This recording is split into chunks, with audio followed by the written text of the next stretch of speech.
Hi, welcome back to Foxglove. Today, this is episode 2 of the Sins Medieval series. Before we get started, let me apologize.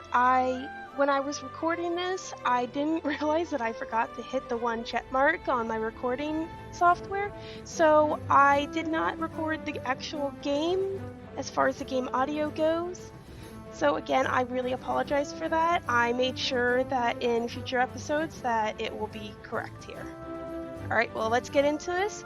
We are going to be doing the heir quest, and let me just say, this quest took so long. And not just because there was a lot of steps in this, but because of the fact that there is a routing issue. And I could not get him to get married. I constantly had to work around this routing issue. I eventually got it, but it took me, I would say, at least a good hour of clicking around and testing. Maybe not quite an hour. I might be exaggerating. But, alright, so here we are. He had to write a letter of his intent. I found it funny here. I have the royal advisor. He's writing something, and it's like, oh, as the king, I have to wait in order to write my letter for you to finish your business? No, I'm the king. I know, it was probably a stupid joke, but I thought it was funny. When I was originally filming this, I was talking to myself as I filmed, and it amused me. And then we got the royal advisor complaining because he wants to use the desks there, and the king's using it. It's like, come on, man. I had the king walk around town to meet a couple of the women in the village after sending the letter. This woman here was the first woman the quest tractor had led me to. Unfortunately, she looked more like she was a farmer, and while she's really pretty, the way she was dressed, it wouldn't have worked out because she would have been a lower class, and the king is extremely snobby and stuck up and arrogant and all that. He would not have went for someone of a lower class.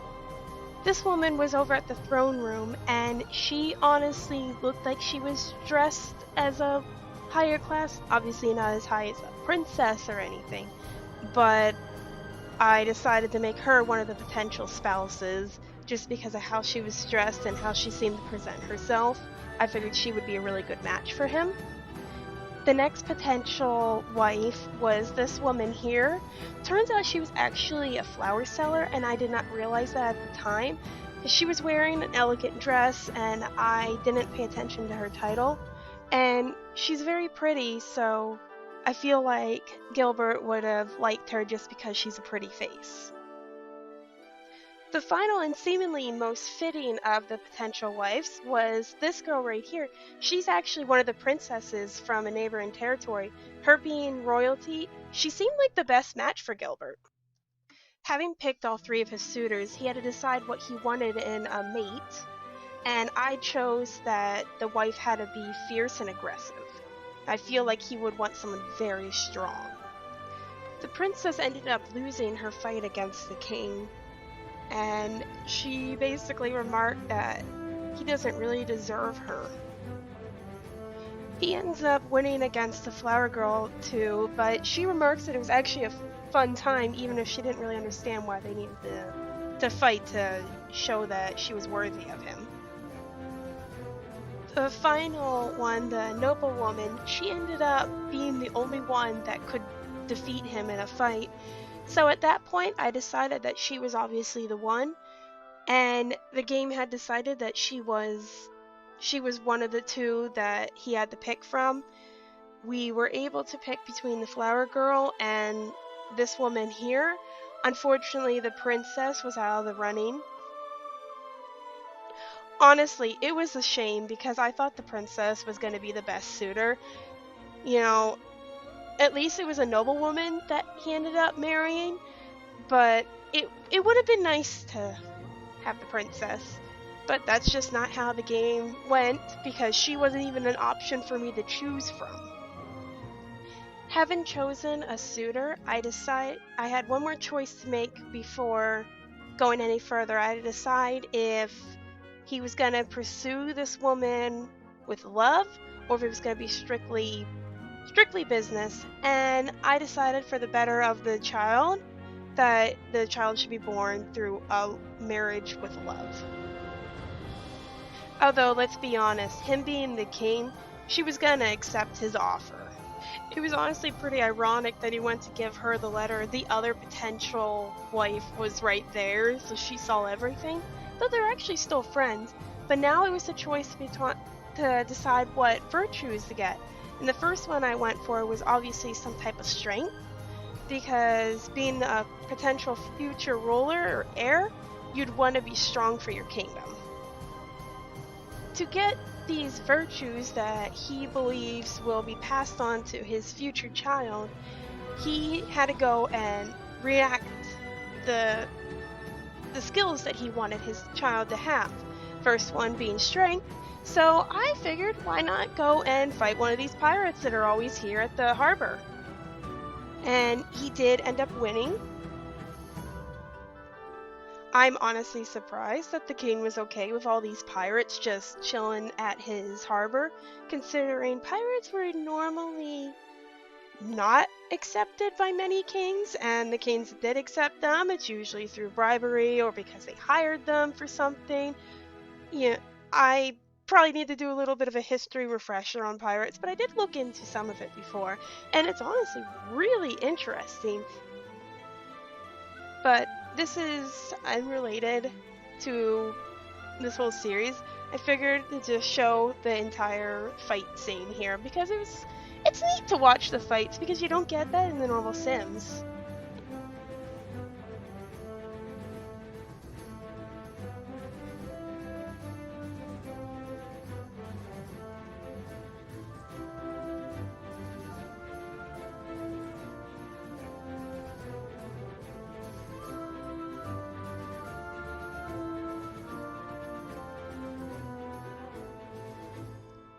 After he won against the pirate, he exclaimed that he felt that he was going to be able to pass on this strength to his child.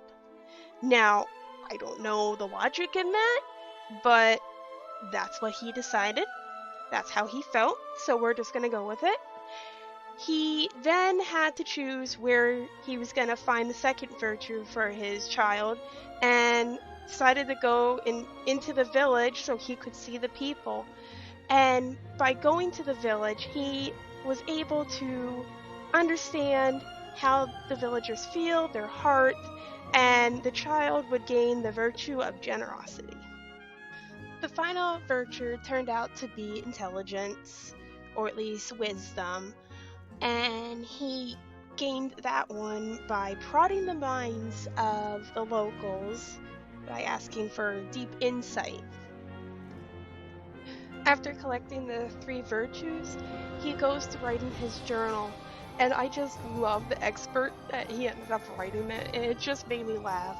He says, "What an adventure has been. I have not only collected 3 virtues I value for my child, but I have learned much about myself. Innocent enough so far, right? I admit that I am worried about being able to produce the desired child, or any child at all for that matter. Legit, you never know.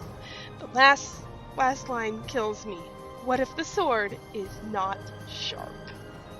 I'll leave that to your imagination on what that means, but oh my god, I laughed so much when I read that. To ensure that they are able to make a child, the king ends up sailing off to get the special wine for him and the queen to share, or the future queen, because they are not yet married. Now, one thing there's a lot of things I love about this game, but another thing I really enjoy about this game is the fact that it does incorporate some religions and ceremonies and everything about like the older religions and stuff. Like this fertility ritual that they have to do is actually very similar to a pagan holiday, where you'll dance around what is called a maypole, and men and women will meet, and it's a ceremony of love and fertility. I'm not going to go too much into it, but it's really amazing that they included all this, and I love it. So before they go to have their child, he's like, "We need to be married." So he proposes, she obviously accepts, And then this is when I start having the issues with the routing. I have, like, there's very limited areas where your sim can actually get married. It's best to get married in a church, but I did not have a church yet. I only have a couple buildings built so far, and I did end up adding the marketplace, I believe it's called. I'm not looking at my screen for that right now, but I made the salesperson, the traveling salesperson. She'll be introduced in the next episode. It's, you see there, he just kept complaining about not being able to move, and it's like, oh, we gotta cancel the wedding. It's like, no, we don't gotta cancel the wedding. The guy who marries your Sims, he needs a lot of space in order to actually start performing the ceremony. And I had to look it up on Google to find out why I was having so much problems with it. And a lot of people are having problems with it. Like I said, it's a routing issue because there's not a lot of flat terrain in this game, which it looks cool, but I wish they had fixed it up a little bit so, you know, it would have been a little easier for everyone to do all this. Well, I eventually did get it, but I would suggest to not do any quests with marriage unless you have at least one of the churches, and I believe you also need to make sure that both you and your spouse are members of those churches in order to get married in them. Otherwise, you gotta get married outside, which wouldn't be a big problem if we didn't have this routing issue, and with this game being so old, I highly doubt they're ever gonna update it to fix it. So figuring with the time, I felt like he would have thought it was important to have a male heir, so I ended up choosing that he needed a boy. And then they went to make their future child. After a little bit of time, she finally went into labor, and it doesn't actually notify you when your Sim's going into labor. I just luckily was able to panel it over, and I saw her screaming in pain.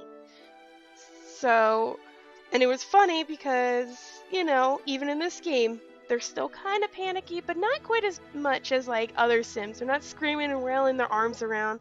He just more looks shocked and maybe a little repulsed. I don't know. But he's, you know, he's hoping that she has his baby boy.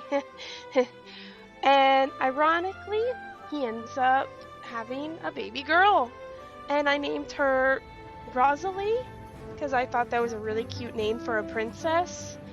And he probably is disappointed, but he does seem to really embrace having her, so maybe he will let her be the future heir. Who knows? Maybe he'll try again for a boy. I don't know, but I'm gonna end this episode here. Thank you all for watching. I'm going to leave the link for episode 1 if you can't find it. I do also have all the episodes for the Sims Medieval series that I'm working on right now on a playlist, and I'll keep them all together there to make it easy to find. Be sure to like, subscribe if you're new, and leave a comment if you want me to do anything special with this game, if there's any special suggestions for characters. Like I said, I have the king, our knight that you met last time, and also this merchant girl who you will meet next time. Alright, thanks for watching. Bye bye!